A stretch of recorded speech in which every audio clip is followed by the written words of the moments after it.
आइए अच्छी और सच्ची खबरों की शुरुआत करते हैं। देश की बेटियों के लिए आज वो गुड न्यूज आई है जिसका इंतजार पिछले कई वर्षों से किया जा रहा था। कैबिनेट ने लड़कियों की शादी की न्यूनतम उम्र 18 से बढ़ाकर 21 करने का फैसला कर लिया है और प्रस्ताव को कैबिनेट ने मंजूरी दे दी है। इसका मतलब ये है कि अब कानून के हिसाब से 21 साल से पहले लड़की की शादी नहीं हो सकती। हालांकि अभी ये कानून बना नहीं है, संसद में पास होने के बाद ही ये कानून बनेगा। लड़कियों के लिए शादी की न्यूनतम उम्र बढ़ाने की चर्चा प्रधानमंत्री नरेंद्र मोदी ने पिछले साल 15 अगस्त को लाल किले से की थी।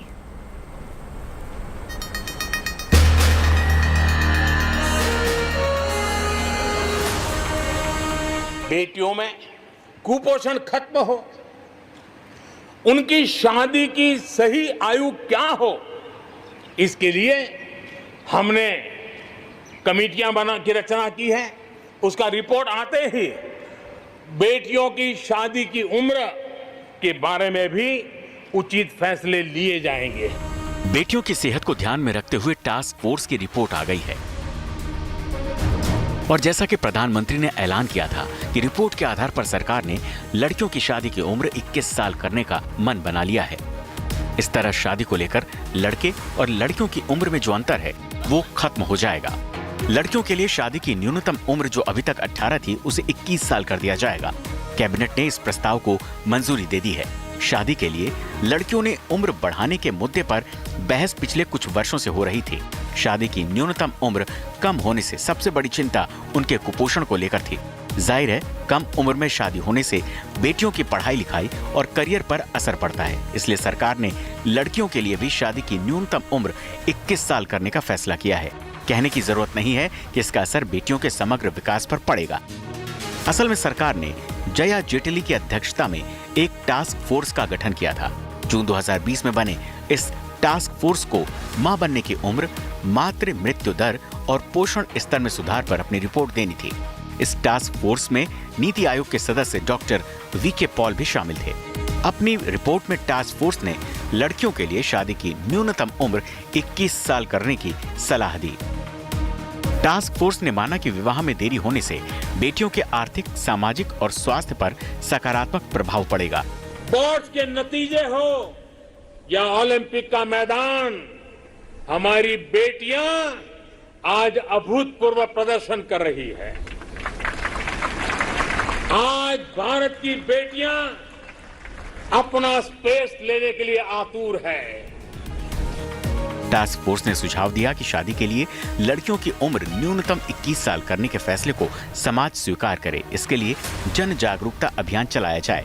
अपनी रिपोर्ट में टास्क फोर्स ने लड़कियों की पढ़ाई लिखाई और महिला सशक्तिकरण पर भी जोर दिया है। लेकिन माना जा रहा है कि लड़कियों की शादी की उम्र बढ़ाने से बड़ा बदलाव आ सकता है। एक ये है कि माँ बाप को ये होगा कि बेटी 18 साल की होते ही शादी ना कर दो, पढ़ाई पे ध्यान ना दो, पढ़ाई पे ध्यान दिया जाएगा। बच्चे के पास अपॉर्चुनिटी होगी कि वो कुछ काम कर सके, नौकरी कर सके। और एक इनहेरेंट एडवांटेज जो लड़कों को था कि वो 3 साल पहले से नौकरी करने लग जाते थे, अच्छी नौकरियां ले लेते थे, अब लड़कियों को भी वो अपॉर्चुनिटी होगी। शादी की उम्र 18 से 21 करने को कैबिनेट से मंजूरी मिल गई है। मंजूरी मिलने के बाद बिल को संसद में पेश किया जाएगा और बिल पास होने पर यह कानून बनेगा। इसके लिए बाल विवाह निषेध अधिनियम 2006, स्पेशल मैरिज एक्ट और हिंदू मैरिज एक्ट 1955 में संशोधन करना होगा। लड़कियों और महिलाओं के लिए सेहत का मुद्दा सबसे बड़ा है, लेकिन साफ है कि नया कानून बनने के बाद अगर लड़की पढ़ने लिखने और आर्थिक रूप से आत्मनिर्भर होने का इरादा रखती है तो माता पिता लड़की की 21 साल से पहले शादी नहीं करा पाएंगे। Bureau report, good news today. लड़का लड़की एक समान, ये बहस शादी करने की उम्र के इस समान अधिकार के बिना अधूरी है। हालांकि आधिकारिक रूप में ये फैसला तय करने में 43 साल का वक्त लग गया। 4 दशक से ज्यादा वक्त तक लड़कियों के लिए शादी की न्यूनतम उम्र 18 साल तक ही रही। इस दौरान भी लड़कियों की शादी की सही उम्र पर लगातार बहस होती रही, जिसमें शादी की उम्र में बदलाव कर लड़कियों के आर्थिक, सामाजिक और स्वास्थ्य पर सकारात्मक प्रभाव पड़ने का दावा भी होता रहा। लेकिन लड़कियों की शादी की उम्र पर छिड़ी ये बहस इससे भी पुरानी है, जिसकी नींव देश की आज़ादी से पहले बाल विवाह जैसी प्रथा पर रोक लगाने के प्रयासों के साथ ही पड़ गई थी। बालपन में होने वाली शादी को रोकने के लिए उस वक्त भी कई बार लड़कियों की शादी की उम्र में बदलाव किया गया था। तब शादी के लिए लड़कियों के लिए सही उम्र 12 साल मानी जाती थी। हालांकि शादी के लिए उस समय तय इस न्यूनतम आयु के पालन के लिए कोई ठोस कानून नहीं बन पाया था। नतीजा ये रहा कि बाल विवाह जैसी सामाजिक कुरीतियों का चलन बरकरार रहा। बेहद छोटी उम्र में लड़कियों की शादी बिना किसी डर और हिचक के होती रही, जिसके खिलाफ साल 1927 में शिक्षाविद, न्यायाधीश, राजनेता और समाज सुधारक राय साहब हरबिलास सारदा ने बाल विवाह रोकने के लिए एक विधेयक पेश किया, जिसमें शादी के लिए लड़कों के लिए न्यूनतम उम्र 18 साल और लड़कियों के लिए 14 साल करने का प्रस्ताव रखा गया। राय साहब हरबिलास सारदा की तरफ से रखे गए विधेयक ने 1929 में कानून की शक्ल ले ली।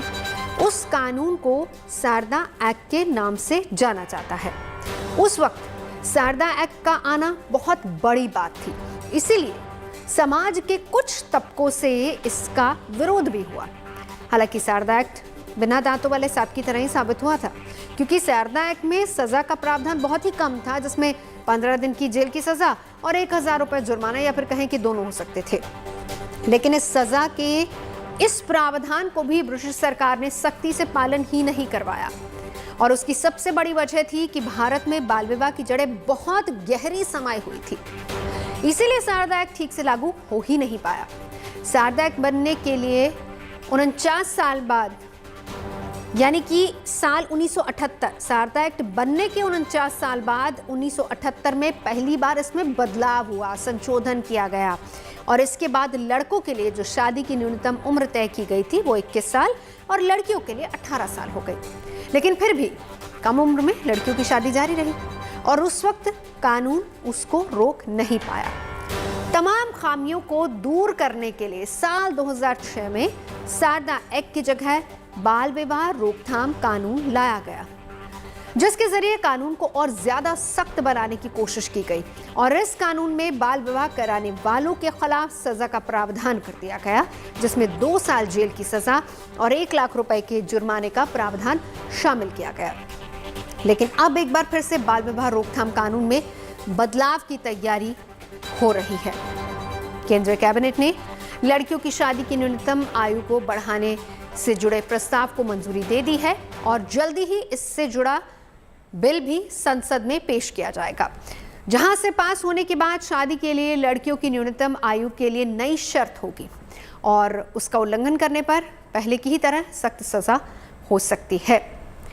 तो लड़कियों के लिए शादी की न्यूनतम उम्र बढ़ाने के पीछे कई तर्क हैं। पढ़ाई लिखाई, करियर और सबसे ज्यादा सेहत। कम उम्र में शादी होने से सारी चीजें प्रभावित होती हैं। शादी की उम्र बढ़ाने की जरूरत क्या है, इसे हमने सामाजिक कार्यकर्ता रंजना कुमारी से समझना चाहा। सुनिए जरा। आज फाइनली कैबिनेट मीटिंग में इस बात को हरी झंडी मिल गई है कि महिलाओं की शादी की उम्र अब 21 कर दी जाएगी। इस पूरे कैंपेन को चलाने के पीछे रंजना कुमारी जी काफ़ी सक्रिय रही, जो कि एक जानी मानी विमेन एक्टिविस्ट हैं।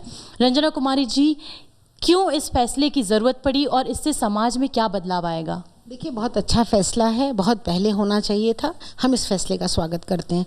उसके पीछे कई कारण हैं। सबसे बड़ा कारण तो ये है कि इंटरमीडिएट की पढ़ाई करने के बाद लड़की अभी अपने आप रोज़गार के लायक नहीं होती है, अपने पैरों पे खड़ी होने लायक नहीं होती। अब 21 साल की उम्र में ग्रेजुएट होगी कम से कम, या कोई प्रोफेशनल पढ़ाई कर रही होगी, वो पूरी कर सकेगी। उसके बाद उसकी पढ़ाई में कोई व्यवधान नहीं आएगा और वो अपने पैरों पर खड़े होने के लिए उसकी एम्प्लॉयबिलिटी बढ़ जाएगी। दूसरा जो सबसे बड़ा कारण है कि उसकी रिप्रोडक्टिव राइट्स जो हैं उसको समझ में आ जाएंगी। बहुत कम उम्र में बच्चा पैदा करने की वजह से तमाम माताएं बच्चा जन्मते समय हिंदुस्तान में उनकी मृत्यु हो रही थी। फैमिली हेल्थ सर्वे के हिसाब से मृत्यु दर कम हुई है, 32 है, 1000 पे 32 है। लेकिन अभी भी उसको भी और कम करने के लिए अब ये फैसला काम आएगा। तीसरी बात जो और ज़्यादा ज़रूरी है कि कम उम्र में शादी हुई लड़कियों पर हिंसा ज़्यादा होती है।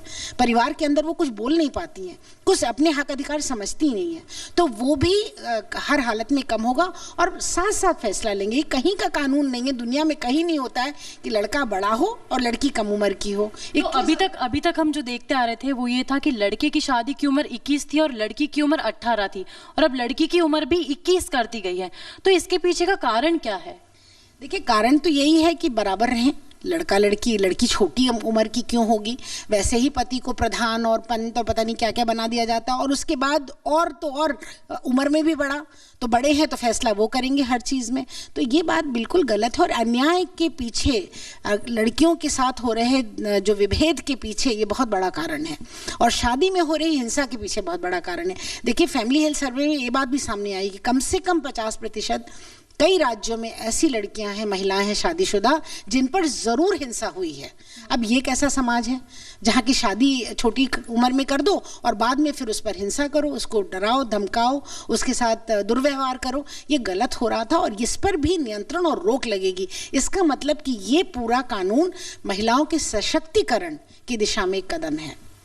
तो क्या आपको लगता है कि महिलाओं की शादी की उम्र 21 कर दी जाने से उनकी, महिलाओं की सामाजिक स्थिति में कोई सुधार होगा? क्योंकि अत्याचार तो अभी भी हो रहे थे महिलाओं पे, तो क्या उसमें बदलाव होगा, और होगा तो किस तरह से होगा? देखिए, कानून कोई मैजिक वैंड तो होता नहीं है कि आपने कानून पास कर दिया और समाज बदल गया, लेकिन कानून एक औजार है जो समाज के हाथ में होता है बदलाव के लिए। और अगर ये लागू किया जाता है तो इसमें बहुत सारी और चीज़ों को जोड़ना पड़ेगा। एक लंबा मेनी माइल्स टू गो, जिसको मैं कहती हूँ। अभी शुरू में कानून बनाया आपने, अब जब तक वो समाज स्वीकृति देगा तब तक उसमें समय लगेगा, क्योंकि शादी एक सामाजिक, धार्मिक और बहुत ट्रेडिशन, कल्चर और ट्रेडिशन से जुड़ा हुआ मामला है। यानी साफ है कि जल्दी ही देश में शादी के लिए लड़कियों की न्यूनतम उम्र 21 साल हो जाएगी। यानी देश में लड़कों की ही तरह लड़कियों के विवाह की भी वैध उम्र 21 साल होगी। भारत की ही तरह कुछ और भी देश हैं जहां लड़का और लड़की के लिए शादी की उम्र सीमा है। इसमें कुछ विकसित देश भी शामिल हैं और कुछ विकासशील देश भी शामिल हैं। कहीं उम्र सीमा एक है तो कहीं अलग अलग भी है। इसीलिए सबसे पहले हम बात विकसित देशों की कर लेते हैं और जान लेते हैं कि वहां पर नियम क्या है। तो सबसे पहले बात सुपर पावर अमेरिका की ही कर लेते हैं, क्योंकि उसके ज्यादातर राज्यों में शादी के लिए लड़के और लड़की की उम्र 18 साल है। हालांकि यूएस के राज्य नेब्रास्का में दोनों के लिए शादी की उम्र सीमा 19 साल है, जबकि अमेरिका के राज्य मिसिसिपी में शादी के लिए लड़के और लड़कियों की न्यूनतम आयु 21 साल है। अब अमेरिका के बाद बात ब्रिटेन की कर लेते हैं। अगर इंग्लैंड और वेल्स की बात की जाए तो शादी के लिए लड़के और लड़की दोनों की ही उम्र सीमा 18 साल है, लेकिन माता पिता की सहमति के बाद लड़का और लड़की 16 या फिर 17 साल की उम्र में भी शादी कर सकते हैं। ब्रिटेन के बाद अब चीन का जिक्र भी कर लेते हैं, क्योंकि शादी के लिए लड़कों की न्यूनतम उम्र वहां पर 22 साल है, जबकि लड़कियों की न्यूनतम उम्र 20 साल है। चीन के बाद जापान की बारी आती है, जहां लड़के और लड़कियों के लिए अभिभावकों की सहमति के बगैर शादी की उम्र सीमा 20 साल है, लेकिन अगर माता पिता की सहमति मिल जाती है तो शादी की उम्र यानी लड़का और लड़की 18 या 16 साल में भी शादी कर सकते हैं। उत्तरी यूरोप के देश एस्टोनिया में भी लड़कों और लड़कियों के लिए उम्र सीमा सबसे कम है। यहाँ माता पिता की सहमति के बाद लड़का और लड़की 15 साल की उम्र में शादी कर सकते हैं, जबकि 2015 तक यूरोपीय देश स्पेन में शादी की उम्र सीमा सबसे कम थी। 6 साल पहले तक लड़का और लड़की 14 साल की उम्र में शादी कर सकते थे। हालांकि बाद में दूसरे यूरोपीय देशों के साथ समानता रखने के लिए उम्र सीमा से जुड़े नियमों में वहां पर बदलाव किया गया और इसीलिए उसकी जरूरत समझी गई। वैसे बताया जा रहा है कि टास्क फोर्स ने इस बात की सिफारिश की है कि लड़कियों के लिए शादी की न्यूनतम उम्र यानी कि 21 साल और समान रूप से पूरे देश में सभी वर्गों पर उसको लागू किया जाए। सरकार नए कानून में क्या प्रावधान करती है ये फिलहाल देखना होगा, लेकिन जानकारी ये मान रहे हैं कि ये देश में सभी पर लागू हो सकता है। और बात विकासशील देशों की भी कर लेते हैं, जहां पर लड़की और लड़की दोनों के लिए उम्र सीमा अलग अलग है, जिसमें हम बात सबसे पहले करेंगे पाकिस्तान की, जहां शादी के लिए लड़कों की न्यूनतम उम्र 18 साल है, जबकि लड़कियों की न्यूनतम उम्र वहां पर 16 साल है। पाकिस्तान के बाद बारी आती है बांग्लादेश की। पाकिस्तान का जिक्र कर रहे हैं हम, 18 साल लड़के की और 16 साल लड़की की उम्र होनी चाहिए। बांग्लादेश का जिक्र भी यहाँ पर करना अहम है। वहां शादी के लिए लड़कों की न्यूनतम उम्र 21 साल है, जबकि लड़कों के लिए उम्र सीमा 18 साल है। हालांकि उम्र सीमा वाले कानून की मौजूदगी के बावजूद बांग्लादेश में 3 में से 2 लड़कियां बाल विवाह का शिकार हो जाती हैं। मतलब ये कि समय से पहले उनकी शादी कर दी जाती है। नाइजीरिया में शादी के लिए लड़कों की न्यूनतम उम्र सीमा 18 साल है, जबकि लड़कियों की उम्र सीमा 15 साल है। इसी तरीके से फिलिस्तीन की बात करें तो शादी के लिए लड़कों की न्यूनतम उम्र 16 साल और लड़कियों के लिए 15 साल है। हालांकि यहाँ शादी के लिए माता पिता की रजामंदी जरूरी है। फिलिस्तीन के बाद अब सूडान का जिक्र कर लेते हैं, क्योंकि यहाँ शादी के लिए लड़कों के लिए न्यूनतम उम्र 15 साल होना जरूरी है, जबकि लड़की की न्यूनतम उम्र 10 साल, महज 10 साल होनी चाहिए। वेनेजुएला में शादी के लिए लड़कों की न्यूनतम उम्र 14 साल, जबकि लड़कियों की उम्र सीमा 16 साल है। यहाँ पर अंतर है, लड़का 14 साल और लड़की 16 साल, लड़की बड़ी। मतलब वेनेजुएला ऐसा एक देश है जहाँ पर शादी के जरिए किसी रिश्ते में बंधने के लिए लड़कियों के लिए मिनिमम एज लिमिट है, लड़कों की उम्र सीमा से ज्यादा ही है। जो मैच्योरिटी लेवल होती है वो भी थोड़ी ज्यादा होती है। पढ़ के, लिख के, नौकरी सोच के, अपने पांव पे खड़े होने की अपॉर्चुनिटीज का भी ध्यान दिया जाएगा। और एक बहुत जरूरी चीज और भी है कि हमारे जो सारे के सारे जो ये मैरिज एक्ट्स हैं अलग अलग जो हैं, ये कस्टमरी रिलीजियस बेस्ड हैं और कोशिश करा जा रहा है कि इन सबको कोडिफाई करके कॉमन सिविल कोड में लेकर आ जाया जाए। तो ये भी एक उसकी तरफ डायरेक्शन है। हम जानते हैं कि पुराने जमाने में सती प्रथा होती थी, उसको खत्म कर दिया गया। अभी ट्रिपल तलाक था, उसे खत्म कर दिया। 4 मैरिजेस थी, उसको खत्म कर दिया।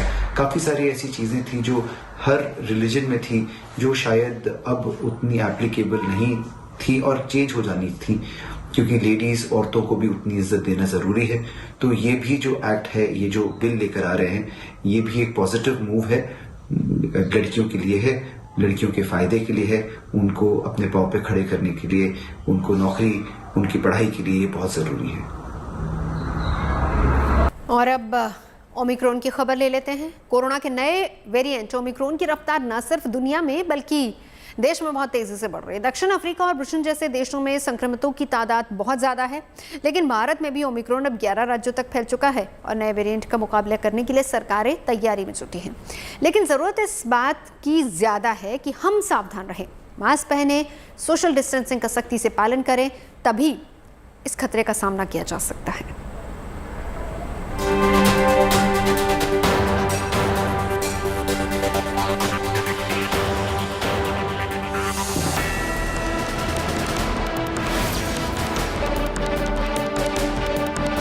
कोरोना महामारी की दूसरी लहर में डेल्टा ने तबाही मचाई और अब ओमिक्रॉन डेल्टा से भी तेज रफ्तार से दुनिया में फैलता जा रहा है।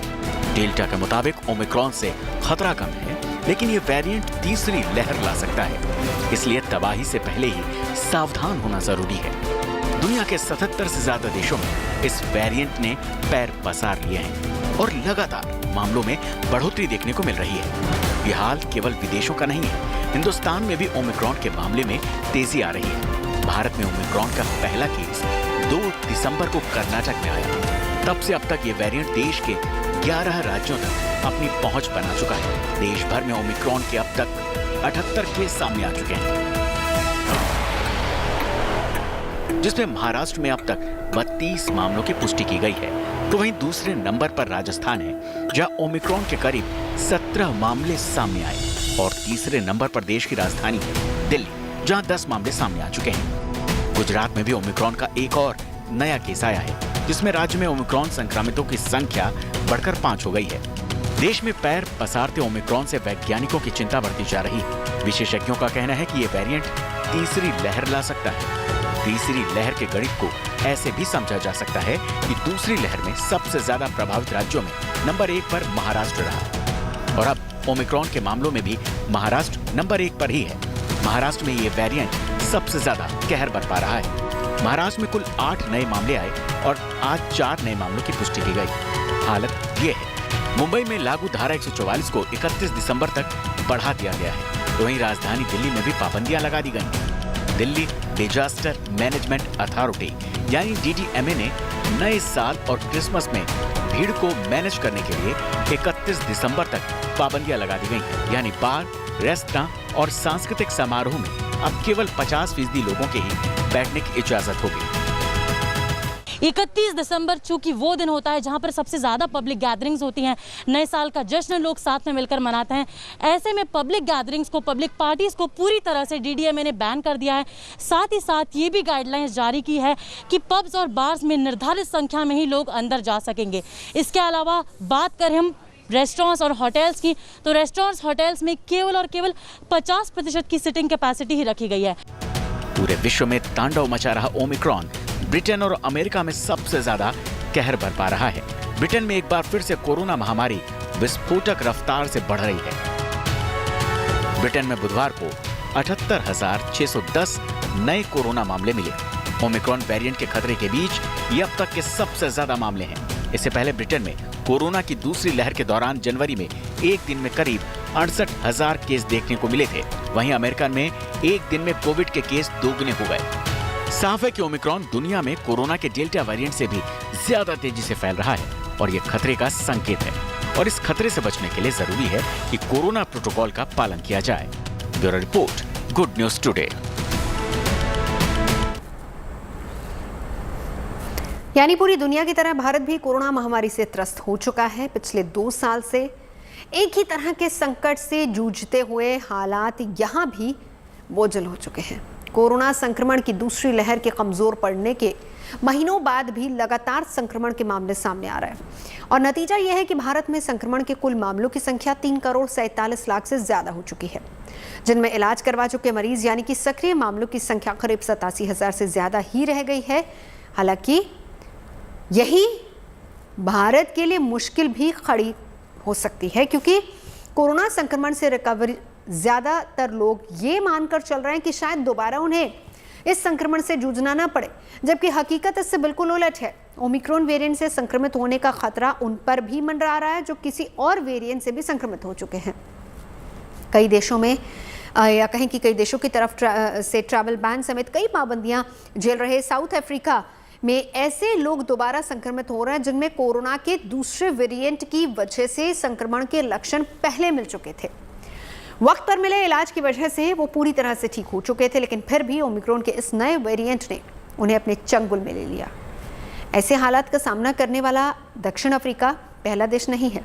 ओमिक्रॉन से प्रभावित 77 देशों में ज़्यादातर देश ऐसे ही हैं और इसी स्थिति से जूझ रहे हैं, जिन्होंने कोरोना के नए वेरिएंट से जुड़ी हकीकत का सामना करना पड़ रहा है। 10 दिसंबर यानी कि 5 दिन पहले न्यूयॉर्क टाइम्स में छपी एक रिपोर्ट के मुताबिक कई देशों में ओमिक्रॉन से ऐसे लोग भी पीड़ित हैं जो पहले भी कोरोना के किसी न किसी वेरिएंट से संक्रमित हो चुके हैं। दरअसल न्यूयॉर्क टाइम्स ने ब्रिटिश रिसर्च के हवाले से ही एक चौंकाने वाला दावा किया था। ब्रिटिश रिसर्च के मुताबिक कोरोना के किसी वेरिएंट की तुलना में ओमिक्रॉन से री-इन्फेक्शन यानी दोबारा संक्रमित होने का खतरा 5 गुना ज्यादा है। WHO यानी कि वर्ल्ड हेल्थ ऑर्गेनाइजेशन की चीफ साइंटिस्ट सौम्या स्वामीनाथन भी ओमिक्रॉन से दोबारा संक्रमण की आशंका जता चुकी हैं। हालांकि थोड़ी राहत की बात ये कि शुरुआती रुझानों के मुताबिक ही बनी है, लेकिन फिर भी हमें अलर्ट रहना होगा, क्योंकि हमारे देश में भी अब तक ओमिक्रॉन के 77 मामलों की पुष्टि हो चुकी है, जिनमें सबसे ज़्यादा 32 मामले महाराष्ट्र में सामने आए हैं। ऐसे वक्त में भारत समेत दूसरे देशों में भी ओमिक्रॉन के बढ़ते मामलों के बीच मौजूदा वैक्सीन के भी कम कारगर होने की आशंका जताई जा रही है। भारत की कोविड टास्क फोर्स के चीफ डायरेक्टर वीके पॉल भी आशंका जता चुके हैं कि देश में कोविशील्ड, कोवैक्सीन और स्पुतनिक वी का मौजूदा स्वरूप ओमिक्रॉन के खिलाफ बेअसर साबित हो सकता है। सिर्फ भारत के ही विशेषज्ञ नहीं, बल्कि कहें कि दूसरे देशों के वैज्ञानिक और एक्सपर्ट्स भी अपने यहाँ लग रही वैक्सीन को लेकर ऐसी ही आशंका जता चुके हैं। और शायद यही वजह है कि ओमिक्रॉन के खतरे को देखते हुए ज़्यादातर देश बूस्टर डोज की वकालत भी कर रहे हैं। अमेरिका, ब्रिटेन समेत दुनिया के 30 से ज़्यादा देशों ने बूस्टर डोज लगनी भी शुरू हो गई है। भारत में भी कोविशील्ड बनाने वाली company serum institute of India ने बूस्टर डोज को लेकर सरकार से इजाज़त मांगी है। लेकिन सरकार ने तुरंत इजाजत देने से इनकार करते हुए कंपनी से क्लिनिकल ट्रायल डेटा पेश करने के निर्देश दे दिए हैं। हालांकि बूस्टर डोज की मांग के बीच इस बात से भी हम इनकार नहीं कर सकते हैं कि ओमिक्रॉन भले ही वैक्सीन के असर को कम करे, लेकिन फुली वैक्सीनेटेड लोग गंभीर रूप से बीमार होने के खतरे से बहुत हद तक बचेंगे, क्योंकि वैक्सीन न केवल कोरोना वायरस के खिलाफ एंटीबॉडीज पैदा करता है बल्कि बीमारी के हालात में लड़ाई में भी मदद करती है। इसीलिए जिन्होंने अभी तक टीके नहीं लगवाए हैं वो जल्द से जल्द पहली बात अपना डोज पूरा कर लें, ताकि ओमिक्रॉन की वजह से तीसरी लहर आने पर वो सुरक्षित रह सके और देश की स्वास्थ्य व्यवस्था पर भी गैर जरूरी बोझ न पड़े। फिलहाल यहाँ रुकेंगे एक ब्रेक के लिए। अच्छी और सच्ची खबरों का सिलसिला जारी है, आप देखते रहिए गुड न्यूज टुडे।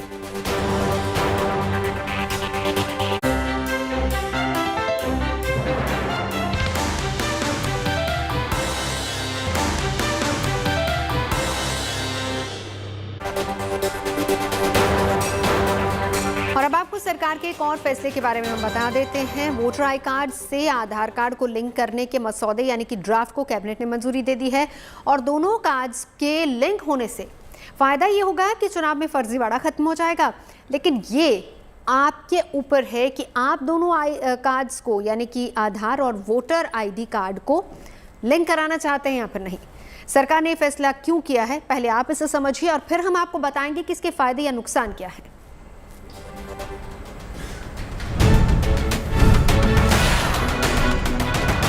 एक बड़ा तबका है जो रोजगार के लिए अपने शहर या गांव से दूर किसी दूसरी जगह रहता है। जहां रहता है वहां की मतदाता सूची में उसका नाम है और उसके पास वोटर ID कार्ड है। लेकिन जिस शहर या गांव से वो आया है वहां के पते पर भी उसके पास एक वोटर ID कार्ड है, यानी एक आदमी के दो वोटर ID कार्ड। कई लोग ऐसे भी हैं जिन्होंने जानबूझकर अलग अलग वोटर लिस्ट में अपना नाम दर्ज करवा रखा है। इसकी वजह से चुनाव में फर्जी वोटिंग के मामले कई बार सामने आ चुके हैं। वोटिंग में ऐसी धांधली न हो, इसके लिए चुनाव आयोग वोटर ID कार्ड के आधार से लिंक करना चाहता है और उसकी सिफारिश पर सरकार ने इससे जुड़े ड्राफ्ट बिल को मंजूरी दे दी है। इसके मुताबिक वोटर ID कार्ड अब आधार से लिंक होगा। इसके बाद एक वोटर का नाम एक ही जगह वोटर लिस्ट में हो सकेगा, यानी एक शख्स केवल एक जगह ही अपना वोट दे पाएगा। हालांकि दोनों कार्ड को लिंक करना अनिवार्य नहीं होगा, यानी स्वैच्छिक होगा। आप देखिए, कुछ लोग दिल्ली में रहते हैं, नोएडा में बनवा रखा है, कुछ लोग नोएडा में रहते थे, दिल्ली में बनवा रखा है। तो जिस दिन हमारे यहाँ चुनाव उत्तर प्रदेश में होते थे तो वो वहाँ वोट डालते थे, उसके बाद दिल्ली में आके डालते थे। इस तरह की फर्जी वोट तो पहले भी रोके गए हैं, चूँकि हमारी डिजिटल सिस्टम आ गया था, लेकिन अब इससे ज़्यादा बिल्कुल निष्पक्ष हो जाएगा। तो वोटर आई कार्ड को आधार से लिंक करने की कवायद वैसे आज की नहीं है। साल 2015 में निर्वाचन आयोग ने इसकी शुरुआत की थी, लेकिन उसी साल सुप्रीम कोर्ट ने PDS, LPG और केरोसिन के वितरण में आधार के इस्तेमाल पर रोक लगा दी थी। आधार पर शुरू हुई बहस के बीच निर्वाचन आयोग ने अपना आइडिया स्थगित कर दिया था, लेकिन अब सरकार इसके लिए कानून लेकर आ रही है और इसके फायदे तो बहुत हैं। लेकिन जैसा कि पूर्व मुख्य चुनाव आयुक्त SY कुरैशी कह रहे हैं कि इसे स्वैच्छिक बनाकर किस हद तक लागू किया जाएगा, ये बड़ा सवाल है। इलेक्शन कमीशन के पॉइंट ऑफ व्यू से तो फायदा ये है कि जो डुप्लीकेट वोटर हैं वो इसमें आइडेंटिफाई हो जाएंगे और उनको रिमूव करके इलेक्टोरल रोल को क्लीन किया जा सकेगा। इस पे कि लोगों को किसको क्या एतराज होता है, मुझे तो फ्रैंकली समझ में नहीं आता है। दूसरी चीज है इसको इम्प्लीमेंट करने का, कि कैबिनेट ने कह तो दिया कि साहब ये वॉलंटरी बेसिस पे होगा, लेकिन वॉलंटरी बेसिस का क्या मतलब होता है? करना तो इलेक्शन कमीशन ने है कि आधार से उसको लिंक कर दें और हमारा सारा रिकॉर्ड डेटा उनके पास है। क्या 90 करोड़ वोटर को फोन करके मैसेज देके, ऑनलाइन मैसेज देके हमसे हमारा ऑप्शन पूछेंगे? कैसे पूछेंगे? और हर एक के पास तो फोन और ऑनलाइन और ये नेट होता नहीं, तो घर घर जाके पूछेंगे। तो ये ऑप्शनल होना जो इसके जो वो कंपोनेंट है, जो हिस्सा है, ये कॉम्प्लिकेटेड लगता है कि इसको ऑप्शनल को कैसे एक्सरसाइज करेंगे। चलिए आइए आपको सुनवाते हैं साइबर एक्सपर्ट पवन दुग्गल ने इसको लेकर क्या कहा है। कि वोटर ID कार्ड को आधार कार्ड के नंबर से लिंक करने के बाद क्या होगा? देखिए, पहली बात तो ये है कि आसमान नहीं गिर जाने वाला। वोटर आइडेंटिटी कार्ड के साथ अगर आप आधार लिंक करेंगे तो पहली बात जान लीजिए ये अनिवार्य नहीं है, कंपल्सरी नहीं है। आपके ऊपर वॉलंटरी है। अगर आप स्वैच्छिक तौर पर करना चाहें आप करें, नहीं करना चाहें तो ऐसा नहीं है कि आप वोट नहीं दे पाएंगे या आपको किसी प्रकार की बेनिफिट से वंचित किया जाएगा। लेकिन हाँ, अगर आप एक कर लेंगे तो अगली बार ऐसा परिस्थिति होने की संभावना बहुत कम है कि आज चुनाव है और आप अपना वोट डालने, मतदान डालने गए और पता लगा वहाँ पर सेंटर ने कहा कि साहब आपका तो नाम है नहीं या आपके नाम पर किसी और ने वोट डाल दिया। इस तरह की जो घटनाएं घटित होती थी वो काफ़ी हद तक कम हो जाएंगी। और दूसरी बात मुझे लगता है, एक बार आप ये दोनों चीज़ों को जोड़ेंगे तो अपनी आइडेंटिटी को भी प्रोटेक्ट करेंगे। कल आपके नाम का कोई फर्जी इलेक्शन आईडी का कार्ड बना के आपके नाम पर आप ही का वोट कहीं और नहीं डाल पाएगा। तो मुझे लगता है कहीं ना कहीं आपके जो इलेक्शन राइट्स हैं और आपके जो फंडामेंटल राइट्स हैं, मौलिक अधिकार हैं, उनके संरक्षण में भी ये कदम अपना विशिष्ट योगदान देगा। तो खबरें सच्ची होनी चाहिए, अच्छी खुद ब खुद लगती है। Navjot Randhawa signing off. सुनते रहिए गुड न्यूज, देखते रहिए गुड न्यूज टुडे।